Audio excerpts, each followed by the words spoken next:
Okay, good evening, gentlemen. It's actually an honor and a privilege to actually be interacting with SAMS after many, many years. I left the railways quite a while back. Um, the program that we are going to do today essentially is a much shortened version of a course that I run at IIM Nagpur. So it's a elective course which the PGP second year batch does, and so I will of course need to go a little fast, but then you all are very senior gentlemen with a lot of experience, so it shouldn't be a problem. I'll start with a small story before we get into the course. Many years back, I was managing a travel destination and supply chain company for a large group in the Middle East. And this was for the National Petroleum Organization of the country. And because the business volume was large, we had an implant operation. And our feedback had been in terms of service levels was good and excellent. So as per the contract terms, when the contract was ending, a new of course, tender was floated. And we thought we had an advantage having worked in that organization. And we offered our best and most competitive quote, understanding what the organization really needed. It was a shock when we found that we had lost the tender. When we went back to the commercial team, we were told that, look, you guys didn't really look at all the technical parameters of the tender. And so we went back to the drawing board, so to say, and we found there was a small section which talked about travel management services, a TMS software, which had to be implemented, which somehow we thought it was not a very essential thing. So very shortly thereafter, a new tender came, which was from the National Gas Company. And there also we noticed that there was this TMS software requirement, and we said we will develop it. We again lost the tender. We lost to a competitor who already had a module or TMS module and had actually offered an online demonstration. So, it is a classic case of we getting disrupted by a new technology, by a new competitor. And what really happens, whether we realize it or not, because we as humans like to think that, things are very stable. What worked in the past is going to work in the future. Unfortunately, it doesn't happen. And now going forward, it will not happen at all. The competence set which we have, which aligns to a business requirement, shifts because the needs are shifting.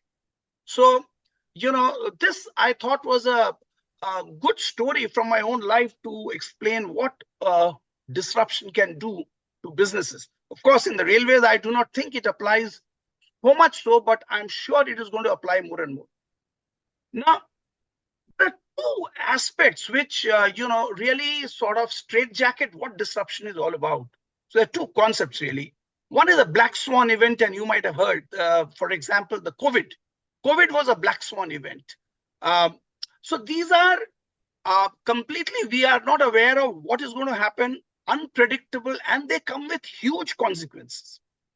The 2008 financial crisis, which started in the US and then sort of struck all over the world, was a black swan event. The internet was a black swan event. So the black swan events need not be good or bad. They can be either. However, now there are another, let's say, facet of the environment, which are very large, highly probable, but usually we as managers and as industry leaders, we tend to ignore them. For example, climate change impacts. We feel that, it's nothing to do with us. Demographic shifts and so on, technological obsolescence. And they're very, very visible. But, we more or less, I have seen in the past that people ignore. Now, both these kind of facets of disruption really require different kind of attention, and you need to be handling them very differently. There are four disruptive forces in the world today, if you were to be looking at it.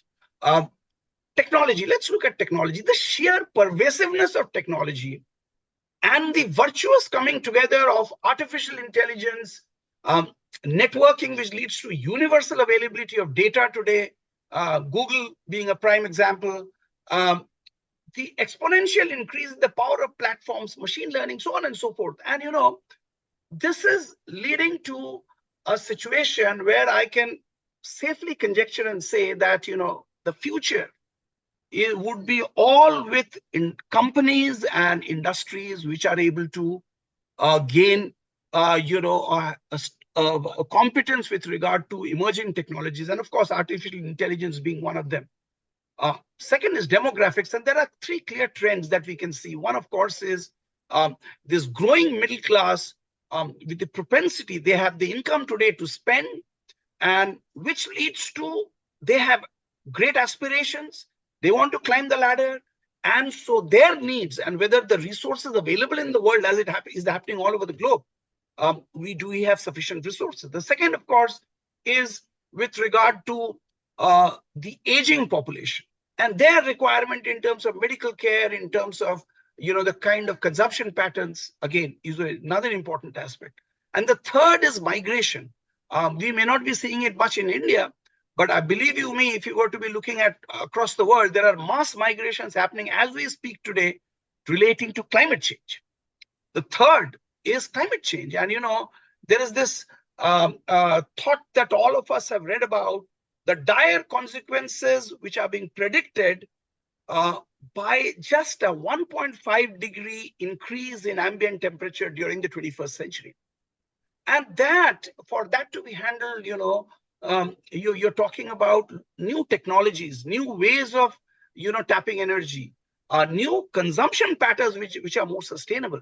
And the fourth, of course, is geopolitics. Right in front of us, we have this Mr. Trump and his, putting tariffs. That's a geopolitical event. Of course, you have the Russia-Ukraine war. You have China, which is today a global power in terms of not only being the factory, but in terms of military power also. Now, each of these disruptive forces can actually alter an industry completely. When all of them come together, and which they are right now, they create such a volatile and fast-changing environment that the two aspects, which we need to keep in our minds is one of resilience and adaptability if we are to really succeed on a long-term basis. There are two ways of looking at disruption. And, one was coined in the 1990s by the US Air Force. Really, it was an armed force creation, which was VUCA. And many of you might have heard about the VUCA world. The VUCA is really about four things: volatility, uncertainty, complexity, and ambiguity. Volatility, the sheer speed and magnitude of change. And if I may give you a very nice example, I don't know how many of you remember, but when the COVID struck in 2020, for a short time, the demand of oil actually collapsed. So much so, all the tankers were stuck in a particular location and they were willing to give the oil free of cost. This is volatility, really classic examples of volatility. Uncertainty is the lack of predictability. AI revolution, we know the AI is coming, but we really do not know how it is going to reshape specific industries. What is it going to do with regard to job roles? The regulations that are going to be defining will be actually taking care of this particular technology. Complexity is the, how shall I put it, interconnectedness and interdependence of various aspects. For example, look at the global semiconductor supply chain today as it works. So you have the rare earths getting mined, say, somewhere placed in China. You have, that getting transported to very, very advanced factories in other countries. And the requirement in terms of whether it be electrical vehicles or whether it be some other, requirement in terms of chips are different places. So they're all over the place. Now, one small problem in any of this particular supply chain can lead to the whole, whole network actually coming to a halt. Ambiguity is lack of clarity and understanding. Regulation of emerging technologies, AI, gene editing, we frankly do not understand the ethical boundaries of these things. We don't understand the societal impacts. Today, however, there is this new concept of a Barney. Barney world is basically four things: brittle, anxious, non-linear, and incomprehensible. Let's quickly look at what they mean. Uh, so brittle is something which looks tough, but it'll crack. For example, for decades, we have heard about just-in-time inventory, right? And it was something which the Japanese brought. However, during COVID-19, just-in-time inventory actually collapsed. Um, there was no raw material available there. Factories, especially in China, just came to a grinding halt. Anxious today, increasingly, with this uh, work environment of Zoom meetings, and across the continents, you are talking to members of gig teams in other parts of the world. You are always anxious whether you are showing up correctly, whether you are able to prove your productivity 24/7, and that just doesn't work. Today, increasingly, a lot of jobs are like this. People are working round the clock. They'll take a small rest, they come back, and so that's anxious. Non-linear, where the cause and effect are not really commensurate with each other. Non-linear is this disproportionate impact of a cause to the effect. For example, a single tweet or a video can spark a countrywide protest. We saw it in places like Nepal, we saw it in Bangladesh, we saw it in Sri Lanka before that, and many other places. The COVID-19 spread, New Zealand said we are COVID-free. One person landed up, again, the whole country, got infected. Incomprehensible, situations are hard to interpret. So, look at artificial intelligence, the way it works. And if some of you have gone a little deep, there is something called a random forest, which really is something which no one knows how the data is flowing through those chains in the artificial intelligence structure, including the guy who wrote the program. They only can see the output. Now, that is being incomprehensible. So this really, today, it's all about building resilience, managing anxiety, and finding meaning even in seemingly incomprehensible shifts. That's written in the case. There was a gentleman far back. He was a Danish physicist, and he tried to create a physical model of sand flowing through an hourglass. Now you have seen this. It's a beautiful flow. So there is this inverted cone on the top, and there is a small cone forming at the bottom. And you feel it's such a beautiful process. But when he tried to create a mathematical model, he found the connectivity between each sand particle was so complex, and it was shifting so fast, that there was no way, you could create a model with regard to this particular sand flowing through an hourglass. You think it is a permanent, it is the ultimate in terms of, being not permanent at all. Our world today, is like this. More and more people are coming out and getting connected to each other in unknowing ways, and those connections are shifting. So when you think of this, the whole permanence of thought, the whole permanence of how somebody is going to respond to a situation. He might have responded in a particular manner yesterday. Tomorrow, he might respond completely differently because his perception would have got changed. So this really, shows the kind of model today we are faced with when we talk about a disruptive environment. Now, let's take an example. UPI. Now, UPI was an intentional positive disruption. So, as we know, that the unified payment interface was something which was created to bring in a lot of financial inclusion, bring in people who didn't have bank accounts, didn't have credit cards, and they could be brought into, as part of your formal economy. So you had actually three things happening there. So you had and of course, it was all getting, say, almost guaranteed by the Reserve Bank. But you had the banks which enabled the backbone. And then, of course, the National Payment Corporation India, the NPCI, which created the UPI, it asked for certain other fintech companies like, Phone Pay, Google Pay, Paytm, etc., to create the user-friendly interfaces on your smartphones. And then, of course, you had the convenience with regard to the user. So it was a fantastic system. And so what I'm trying to basically showcase here is that a disruption person need not be bad. A disruption sometimes can, create things like UPI. And it's a very, very positive disruption. But as far as we are concerned, how we sort of face a disruption coming towards us is something which we need to understand and which we need to learn. And we are going to do quickly as part of today's talk.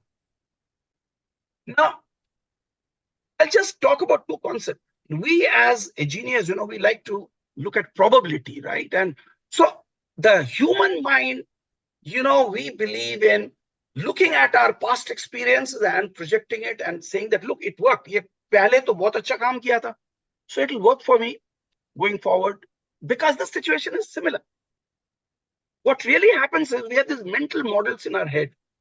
But what we do not understand is that the whole environment is shifting very, very fast. So if I use, what I do is I look at the inputs coming to me and I try to force fit that input or the inputs to one of my mental models, thinking now I have sort of force fitted it, it'll work for me.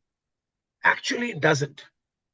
More chances are that it will fail. And when it fails and I feel very, very disempowered. Then I start making assumptions. I look at all the areas which I cannot understand and I start making assumptions. This may happen, may not happen. But in my mind, I know that it is an assumption. So it's a soft trend. It leads to a high risk strategy. So that time we become more careful. We try to, without diving into the water, we put our feet into the water and see, kitna garam hai, can we swim? And the chances are that we don't even try. And when we don't try, then we blame that, see, it was the environment and we get disrupted. So this is a probability mindset which leads to disruption. However, there's the other mindset, which is a possibility mindset. Let's understand how that works. A possibility is a possibility because we know that some of it will work, some of it is true. It's only some, maybe a very small part. What happens is when I look at only that small part, I condition myself to look at only that certain and knowing part. And when I do that, I am no longer looking at all those surrounding areas about which I know nothing about. I start feeling empowered. Because why do I feel empowered? When I'm looking at the hard trends, which I know this is going to happen. Climate change is going to happen. Artificial intelligence is going to come.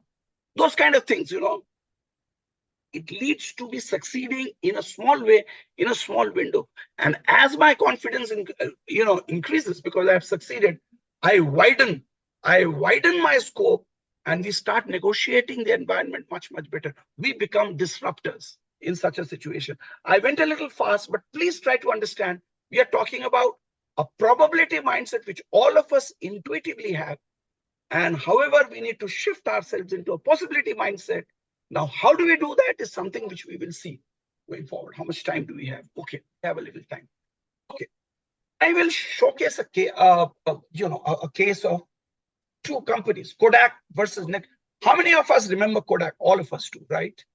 They, in the 90s, they had a global market share of 80% plus of the films, be it photographic film, be it movie, reels and that kind of film. And, the interesting thing is, it was Kodak engineers who first invented the digital camera. I don't know how many of us know that. So they went with this and went to the management, and the management saw this and said, my God, if we allow this to come in, it's going to eat into the market share of my film business, and my film business is my main business. So they actually shelved it. However, you can't shelve technologies. And, they have the way of coming back at you. Kodak got disrupted and it closed down. It went bankrupt. Netflix was the company which started as a video rental, the DVD rental company in the US. However, the management always looked at, they had this vision of how, how could I get films to actually show on how could I stream movies into people's living rooms? The technology didn't exist. The people also never understood their need. You didn't have the internet bandwidth. However, they had that vision.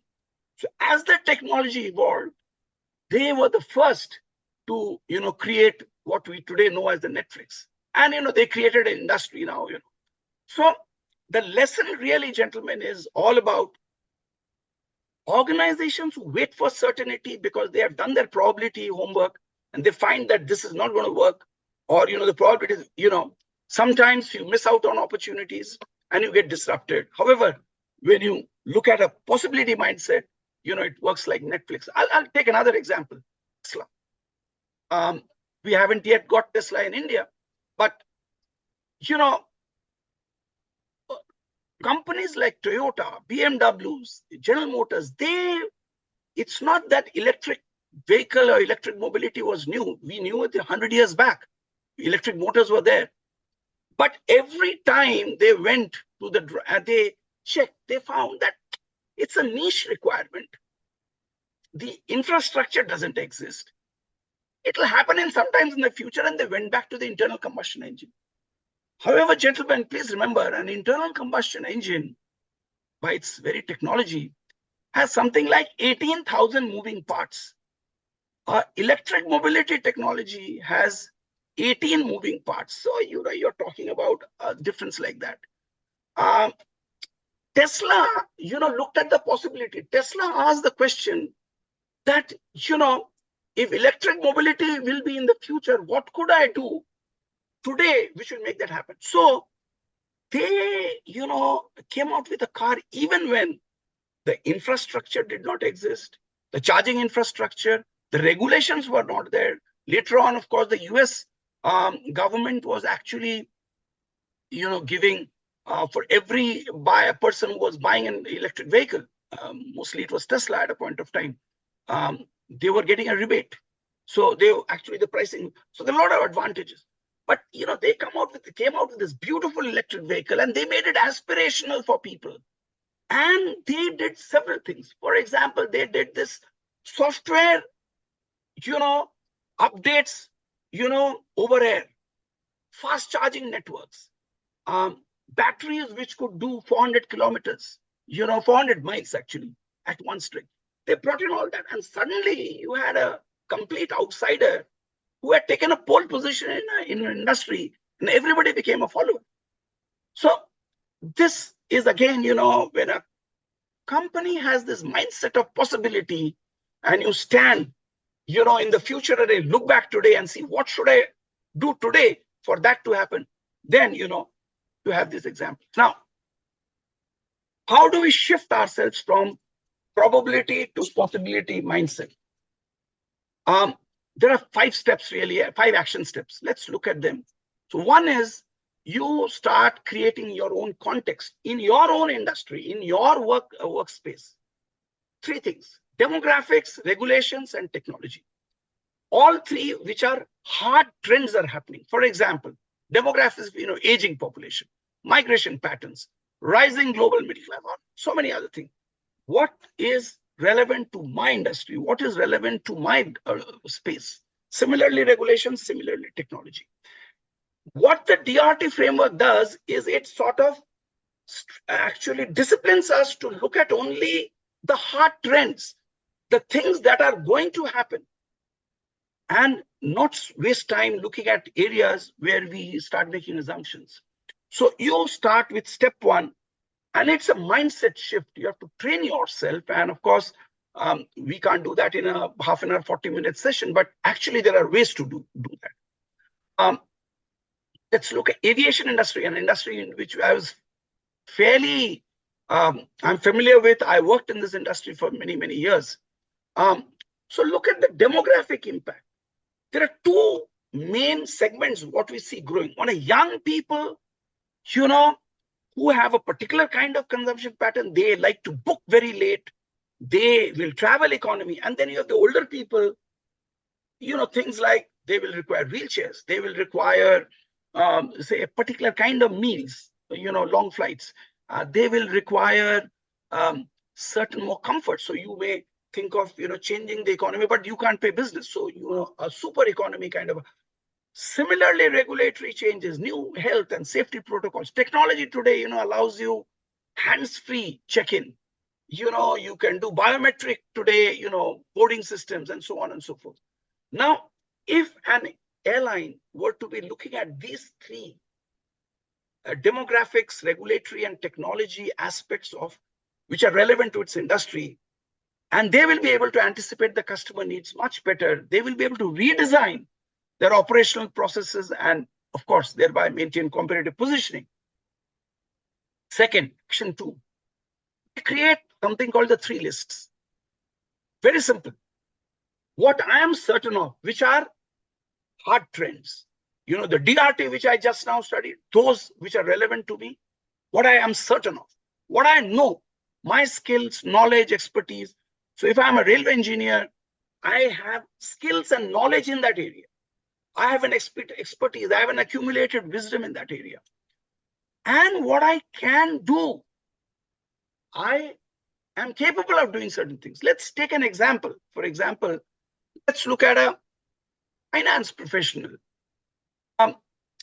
Finance professional knows that fintech disruption is inevitable. So traditional banking will have to, evolve towards digital first experience, knowledge. He knows that in terms of accounting principles, he has a strong foundation. He can do financial analysis. He understands the regulatory compliance with regard to, the financial sector. He can, and doables, what he can do is advanced forecasting, sophisticated budgeting. Now, these are the DRT with regard to the finance sector. And the finance professional, if he understands this, he has gone into action step 2. Let's look at this is a little tough one. I do not know how much I will be able to explain. So there are 2 ways of looking at anything happening in terms of my decisions. Usually we do what is called the present forward planning. So I look at the trends and I say, okay, I will plan accordingly. Let's say a budgeting, because, my requirement, or say I want to do a control with regard to materials management. So this has been my usual consumption patterns and I will do. That's okay. There's nothing wrong with that. But what am I doing? I am actually restricting myself in terms of certain resources that I have, certain regulations that are in place today. And so what happens every time is the improvements are incremental. We usually take decisions which are risk averse. And, we are not proactive with regard to changes in the environment. We become very reactive. Something happens, we then sort of see what I need to do. Future back planning, it is called anticipatory thinking. So what you do in this is, to be very, very clear, I assume that I'm standing in 2035. 2035, I have succeeded. I have succeeded because I understood the hard trends. I had certain competences, I knew certain things. I look back at 2025, and then I decide, what should I have been doing? What did I do in 2025 for me to have succeeded in 2035? You actually make yourself stand in the future and look back. When you do that, all this clutter of rules, regulations, my resource constraints and all go away. Now, you may think that it is all very hypothetical thinking, but it is a mindset shift. It's a mindset shift. So 1 hour a week, unplug yourself from the present, really unplug, and plug into the future. Determine the hard trends, become anticipatory, and do future back thinking. Now, there are ways to do this. You have to practice this. It doesn't happen because I'm saying this, but more and more you'll be able to do it as you practice. Action 4 is really what we call as relational assimilation, which is really about managing stakeholders. Now, there are 4 kinds of stakeholders. We understand that. Owners and investors. So as far as Indian Railways is concerned, of course, you have one owner and one investor. Tomorrow we don't know, but today it is so. You have the employees, of course, you have the regulators, and then you have a community. Community is which whatever you are doing in the environment impacts that community, right? So every disruptive project really is always based in this kind of an interconnected ecosystem, if I may use such a term. So what disruption really does is it intensifies these interdependencies. For example, when a disruption happens, the first thing that the regulator does is tighten security, because the regulator doesn't understand. Suddenly there is this change. Employees start worrying about security of their jobs, because let's look at AI. If AI comes in and everybody is scared that my job might go. Okay, so that's the fear. Communities start questioning sustainability. That what is being done, is it really going to help sustainability as far as the community is concerned? And the owners, because they are also now uncertain, so they start pushing for faster performance, faster returns. So really there are 4 kinds of voices and 4 different kinds of pressures that come in onto any organization and to leaders who are running those organizations. So really it is all about competing voices. How do you manage these? How do you manage these voices? There are 3 core traits, and this is the foundation of how you sort of end up managing. And while they become very, very critical in terms of a disruptive environment, they work, otherwise also. Integrity of word. Now, integrity is not morals, ethics, not that. In our example, it is an equation. I is equal to my word. That's it. Nothing more, nothing less. If you think, we are not how we look, we are not how we are gauged and judged by my word. Now, can we always keep our word? No. So there's a concept of honoring our word. Honoring of our word is slightly different. It's quite different, actually. So let's take an example. I am committed to do something by such and such time. And then I suddenly realize 2 days later that I won't be able to do because something else has come. Many of us that time, oh, what should I do? Shall I tell my boss?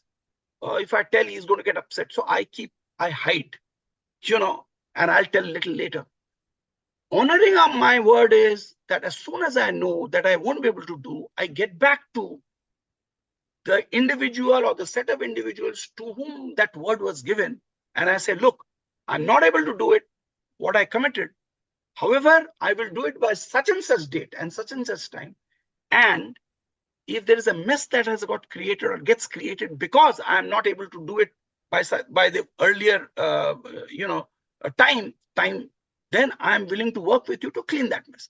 This is honoring your word. In Harvard, a case study was actually, they saw in several organizations, this sounds a little theatrical, but they found this one quality, as the integrity of word improves in a company and an organization, in a team, the productivity starts increasing leaps and bounds. It went up to 7 times. So what was getting done, 1, it was 7 into 1, so that is what this power of integrity over. Authenticity, of course, we know, being and acting who we are. Now we know we have this issue. I need to show up so that, I'll be able to impress others. People will think highly of me. People will think good of me. So without even realizing, we create these filters. We through our life, and we believe that this is us, but this is not us. This is a facade which we have created around us. How do you improve your authenticity? By being authentic with your inauthenticity. This is an important thing. Being authentic about your inauthenticity, especially for those people for whom that inauthenticity or that authenticity matters. So I should have that strength of character to be able to go, look, I was inauthentic and I'm going to work with you and we are going to do these things together. That improves authenticity. Bill George, he was CEO Medtronics many years back, and then he became professor leadership in Harvard Business School. And he said studied hundreds of leaders all over industries, and he said that the leadership starts and ends with authenticity. Very important point. Third, active listening. We don't do this. It sounds very easy. No intention, no judgment, no right or wrong. What it means is that every time I'm listening, I always allow certain preconceived notions about, oh, this man, he in the past, he behaved in this manner, he spoke like this. So I have already created a filter. So whatever this man is saying, it is coming through that filter into my brains. You have to consciously tell yourself, no intention, no judgment, no right or wrong. Every time, otherwise in my mind, I'm saying, oh, what he's saying is right, what he's saying is wrong. Right or wrong, right or wrong. You have to get out of that. We need to try this one time every day. It is easier said than done. Just try it and you will see. But as you do it once with somebody and then slowly increase this over a period of time, and you'll see, when you do this, the power in terms of, effective stakeholder engagement just goes through the roof. Aadhaar was the world's largest digital identity project, right? I mean, no one has ever done anything like this. And so it had huge benefits. The government realized that it'll bring in a lot of advantages. However, what actually happened was there were a lot of other stakeholders who started feeling very unhappy and upset and fearful. So they thought that, the NGO, the citizens who said, my security breaches will happen, my data will go somewhere. NGO said that, this will leave out people, jo pichhade wale log hain, they'll be left behind and so on. And banks were not happy with how this thing is going to work with regard to the banking sector. However, the government really sort of persisted. And this was one very, very successful attempt. It took some time, but the government started listening to each of the stakeholder groups and they started tweaking how this is going to work, explaining, answering those concerns. And over a period of time, the Aadhaar digital ID rollout has been a huge success. And today we realize the benefits of that. Fifth, resilience toolkit. Now, many of us believe that resilience is something you have or you don't have. So there are people who have the resilience, some people don't have resilience. It's not true. Resilience is a learnable competence. And the way you learn is using what is called as a 4S framework. So you have these 4 things. Supports. Supports are people or structures on which I can. What is resilience really? The ability to bounce back, right? If I have fallen, if I have failed, and in a disruptive environment, believe you me, there'll be more failures than we have seen in the past. So how do I bounce back? You need this aspect about resilience, and you need to become more and more resilient over a period of. Supports are structures and people who can support you. Strategies are personal strategies. Things like I may go for a walk. I may think deeply.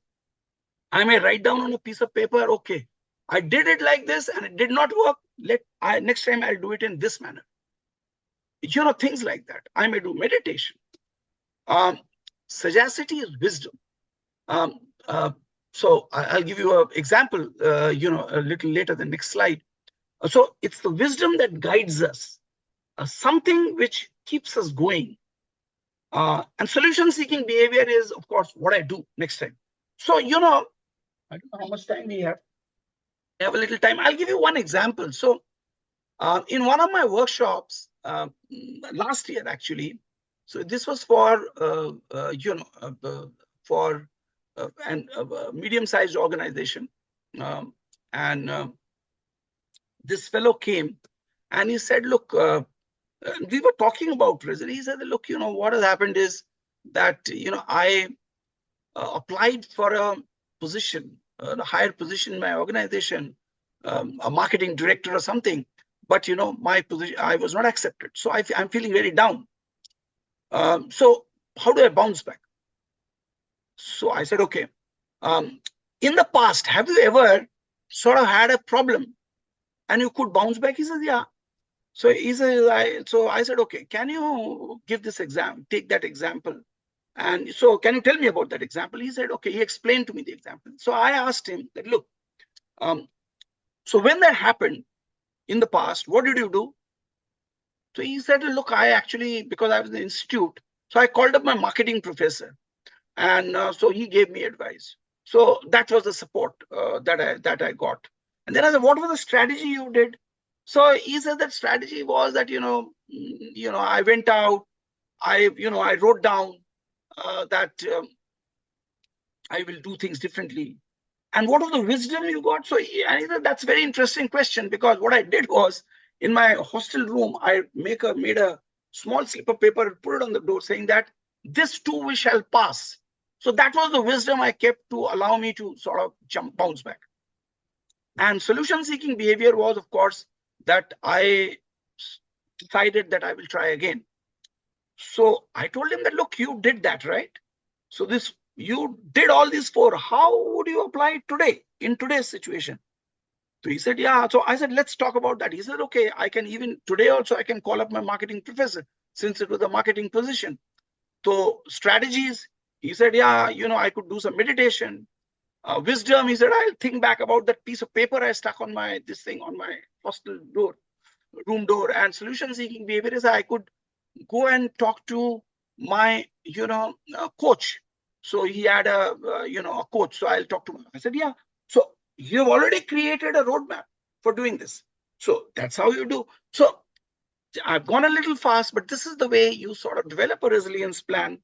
So thank you for your presence today, gentlemen. And if there are any questions, I'm happy to take them. I think we took about 45 minutes, maybe a little longer. Yeah. Anyway, thank you very much, Shakti. It was certainly a very appropriate talk for the kind of disruptive world that we live in. Now, if there are any questions or any point anyone would like to I would like to ask a question. I would like to make a point here. My name is S.K. Suri. Namaskar, sir. Namaskar. You spoke about a number of case studies and disruptions. So I'll speak about one. To my mind, the biggest challenge facing the humanity today is climate change. Absolutely. And to be specific, to restrict the increase in global temperature to below 1.5 degrees centigrade. Okay. Now, it so happens that Mr. Trump, who's the president of the biggest country, he is convinced that climate change is a hoax. Now, Mr. Trump being Mr. Trump is understandable. What is not understandable to me is what has happened to the intelligentsia in USA. Why have they not risen in revolt? Because if you continue with business as usual, we are all heading for the doomsday. So why has the American intelligentsia become a mute spectator? Any comments? I wish I could answer that, sir, but my understanding of the political environment in the US isn't all that great. I personally believe that maybe we are not able to possibly feel it, but in the US, there are lots of people who are very much aware of the situation, and I'm sure there would be, pressure groups getting formed. Having said that, you and I understand what kind of a gentleman Mr. Trump is. He likes to steamroller people, and he says it out of, I do not know whether it is out of ignorance or whether he wants to hit back at some other group. which wants to do, certain controls in terms of, absolutely. The energy mix, if we do not change, and the energy mix is so wrong in the US, where they guzzle so much of, gas and petroleum products, even though they have a large number of EVs today. I mean, if you go to the US cities particularly, you have a lot of Teslas and other electric vehicles moving around. But frankly, I can't comment. I mean, I would only say that the world is going through a bad phase with Mr. Trump there. No, we have not heard a single sane voice from America criticizing Mr. Trump for his outlook. At least somebody should have the courage to stand up. We have heard no voice. But I again, agree, sir, absolutely. this is not the only field where people are failing to stand up. This is probably true of many other fields as well. But anyway, Shakti, I would say that it was a very illuminating talk. But I have a very basic point to make. Creative destruction in the USA has been the essence of capitalism. And creative destruction is something which brings about uncertainty, it brings about disruptions of various types. Yeah. Now, where we have been failing in India particularly is that we have adopted the socialist model so far, and we have failed to be capitalist in the sense of encouraging creative destruction. But it is being forced upon us with the advent of the fourth industrial revolution and robotics becoming more and more important in our lives. So how do we square the circle? Very, very good question, sir. And, you talked about creative destruction, and I'm sure you would have read Mr. Schumpeter. Mr. Schumpeter, who was once upon a time, he actually was the gentleman who actually brought in the concept of creative destruction. And it's a fabulous concept, because today technology actually gets born out of creative destruction. That's what you said also. Absolutely. How do we close the gap? I think we are changing. We also, as my understanding is that today, a very large section of people, at least I think, if not a majority, but there is a sizable set of people who understand that the only way forward is to start becoming good at something, and really, really good. Copying will take you up to a point. Let's take examples. For example, look at South Korea. Look at Japan. 70 years back, they copied, and then they came on to their own. South Korea did exactly that. They copied the Japanese, and then they came on their own. China did exactly that. They reverse engineered, and today China has come into its own. We as a country would also need to do that. I don't think there is any shortcut, sir, in terms of, you suddenly coming there and, now I am able to create things, and, you'll have to go through that cycle. You'll have to go through that chain, that pathway. One thing, of course, now we very recently, yesterday I was seeing this,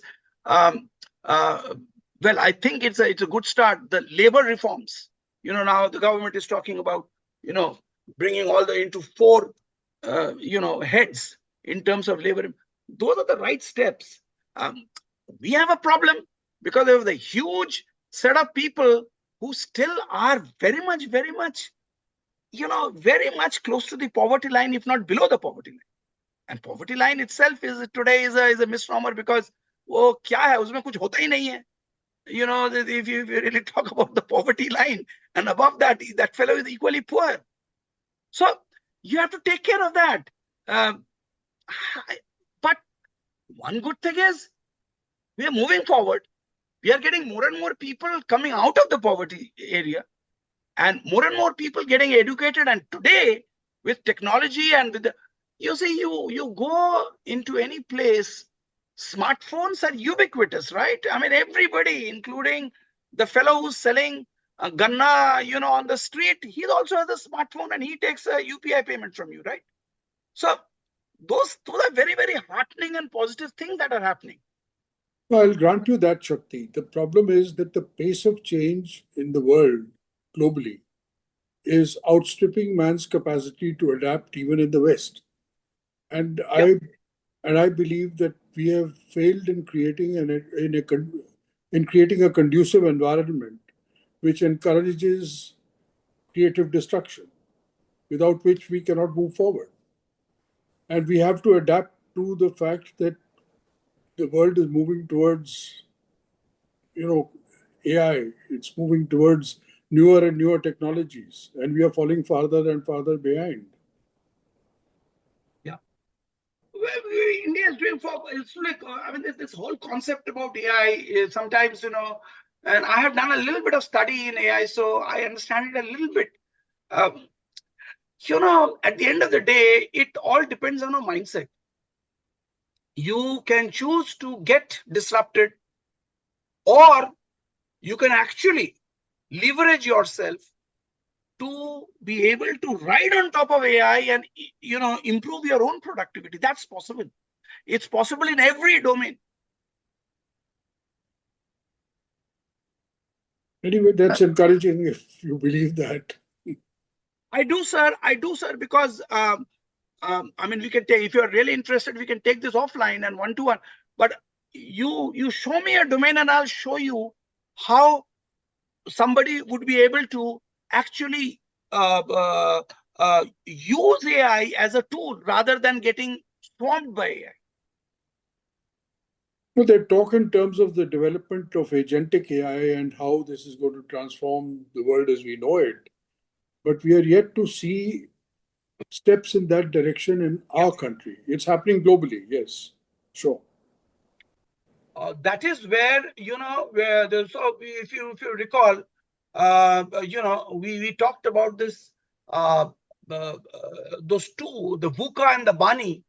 Um, there are things which are incomprehensible. For example, if you want to listen, I can give you a quick example, very interesting.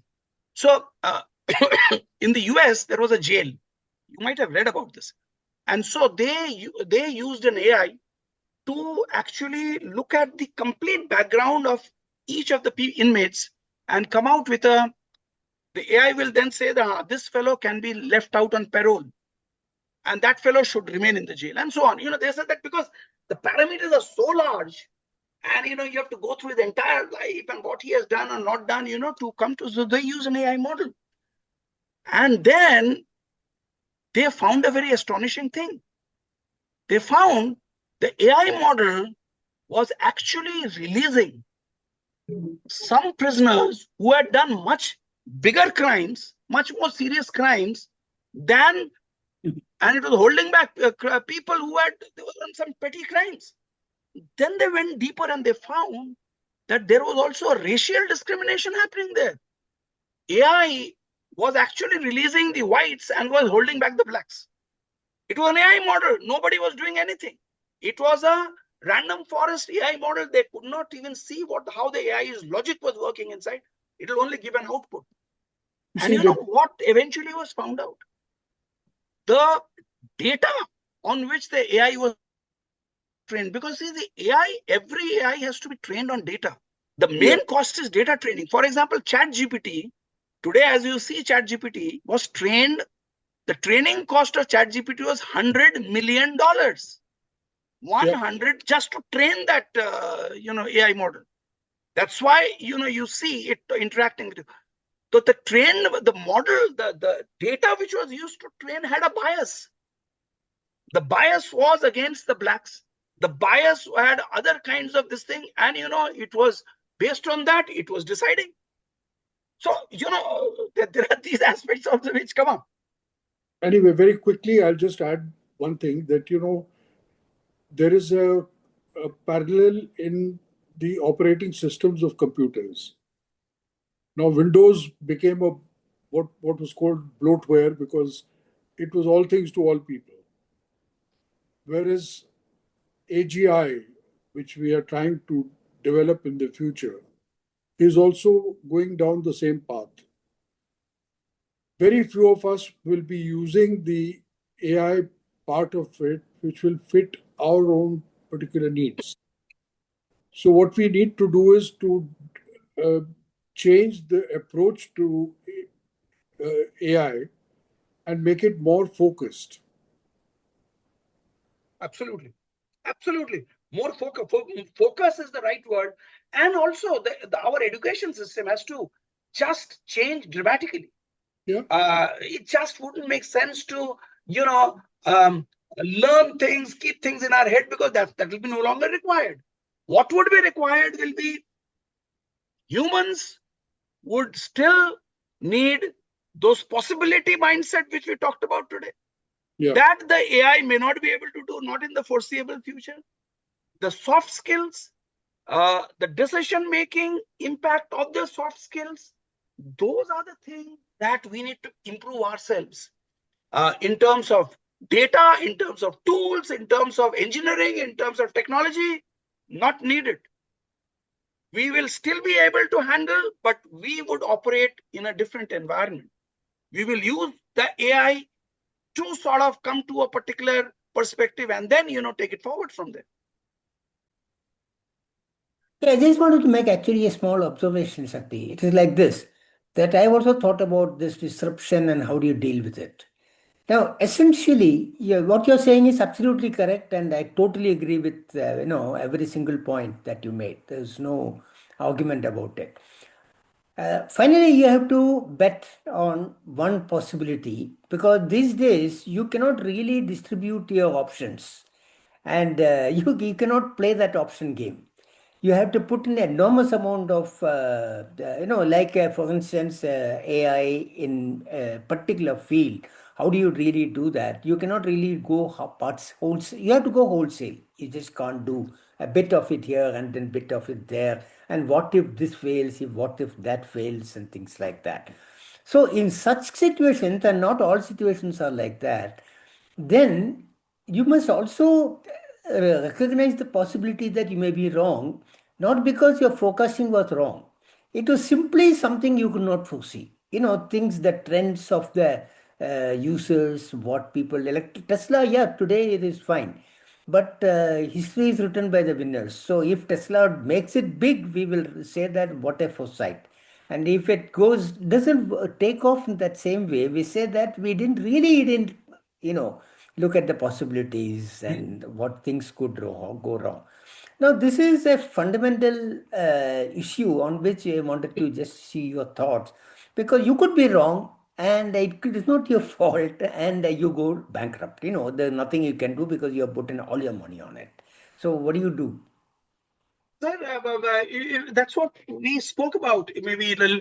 So what the theory says is that discipline yourself to be looking at the hard trends.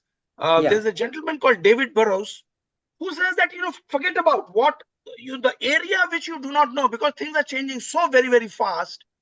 There is no point in trying to outguess what is going to happen there. Just focus on those limited hard trends area. Start your strategy from the hard trends, the DRT. Yeah. Bring in your own competence, what you know, what you can do into that. And then stand somewhere in the future, standing figurative. What it means is I let go of the constraints in area. I don't allow that to sort of cloud my thinking. And I start looking for those possibilities. I'm not saying this is a foolproof method, but it has a better chance of succeeding. See, David Burrows is a futurist. You can sort of, he's written a lot about this hard and soft trends. And he says that increasingly, things are changing so fast. If you try to get into that soft trend area, you will get so confused. You will not be able to make a decision. Just restrict yourself to the hard trends. That's hope it. for the best, actually. Yes. Bolo. Just on your point, I mean, it was a very powerful talk coming from a less of a management expert, but more of a practitioner, I would say, because the way you put it forth, looks like you have lived through it, So really you spoke very well. I don't know whether I lived through it, but at least, yeah. But like I said, since I run this elective course at Nagpur, I'm Nagpur. So, because it's an elective course, it's many hours. So you have to perforce live through it. And Mr. Professor Manikutti will tell us because he has been teaching in Ahmedabad. So, you have to, whether you like it or not, you have to live through in some ways. You'll have to live through that. Yeah, We love Ahmedabad to talk, itself really. is Thank coping you with very the much. problem of how to manage the disruption through AI on the learning. Education is fundamentally getting disrupted, and they really don't Absolutely. know how to do Absolutely. it. We don't know. Incomprehensible. Yeah. It's an incomprehensible area. We just do not know. So, gentlemen, I think we will have to end now because we have crossed the 1 hour time that we have. Mr. Shakti Ghosal, thank you very much for a very enlightening talk, especially in the days that we have more disruption than we ever had before. And for all those who joined, thank you very much. You have kept the session very lively.